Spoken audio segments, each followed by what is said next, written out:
नमस्कार, मी कल्पना अगदी मनापासून तुमचे स्वागत करते। सर्वांना श्री स्वामी समर्थ। आज बघा इथे आपल्याला शापूची भाजी बनवायची आहे।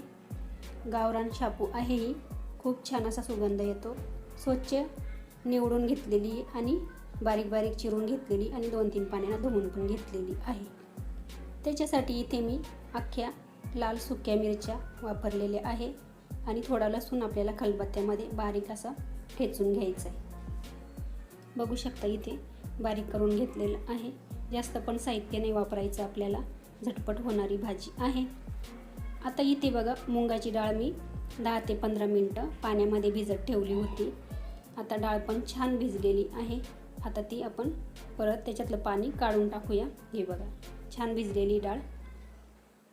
आता गॅसवरती कढईमध्ये तेल घालायचं आहे। आता तेल तुम्ही कमी जास्त करायचं आहे। आता तेलाचं प्रमाण मी थोडं कमीच टाकलेलं आहे। आता इथे त्याच्यामध्ये आपण जे अख्ख्या लाल मिरच्या आणि लसूण खलबत्त्यामध्ये ठेचलेला होता तो घालून घेऊ आणि छान सुगंध येईपर्यंत किंवा कच्चेपणा जाईपर्यंत परतून घेऊ तेलामध्ये। आता याच्याऐवजी तुम्ही हिरवी मिरची पण वापरू शकता, पण ह्या सुक्या मिरच्यांनी भाजीला खूप छान चव येते। त्याच्यासाठी मी बऱ्याचशा भाज्यांमध्ये बघा सुक्या मिरच्या वापरते। आता इथे ना जी मुगाची डाळ आहे ना ती घालून घेऊ। त्याच्यातलं पाणी काढून घेतलेलं आहे, बघू शकता इथे। आणि आपल्याला मिक्स करून घ्यायचं आहे हे साहित्य तिन्ही पण। खूप छान होते या पद्धतीने भाजी केली की।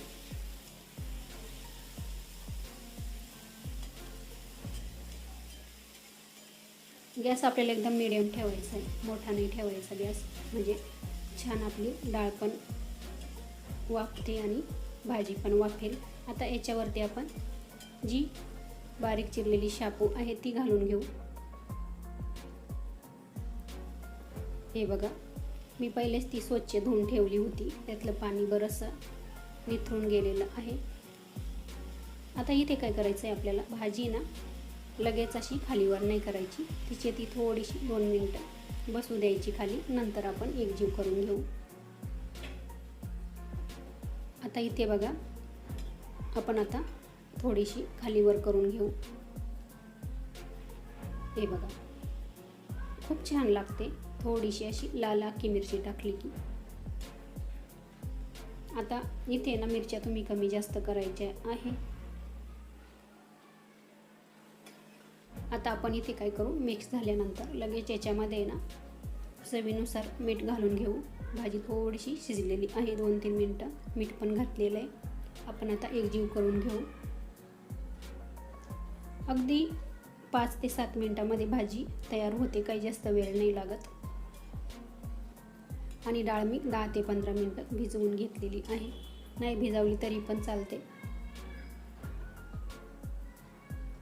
आता याच्यामध्ये ना मिठाचं पाणी झालेलं आहे, त्याच्यामुळे आपल्याला ते पाणी पूर्ण त्याच्यामध्येच आटवून घ्यायचं आहे। आता हे बघा इथे बघूया आपण 2 मिनिटं झालेले अजून। आता हे बघा पूर्ण छान असं मिक्स झालेलं आहे मीठ, आणि आता त्याला पाणी सुटलेलं आहे भाजीला, दाखवते तुम्हाला।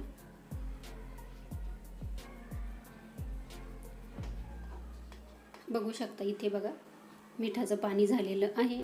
आता याच्यामध्ये ना थोडंसं आपली भाजी पण छान शिजून जाईल ह्या पाण्यामध्ये आणि डाळ पण शिजून जाईल। आपण काय करू, अगदी 2च मिनिटं झाकण ठेवू। 2 मिनिटं झालेले बघा। आपण आता झाकण लगेच काढून घेऊ, जास्त वेळ झाकण नाही ठेवायचं, नाही तर भाजी आपली ना काळी पडते।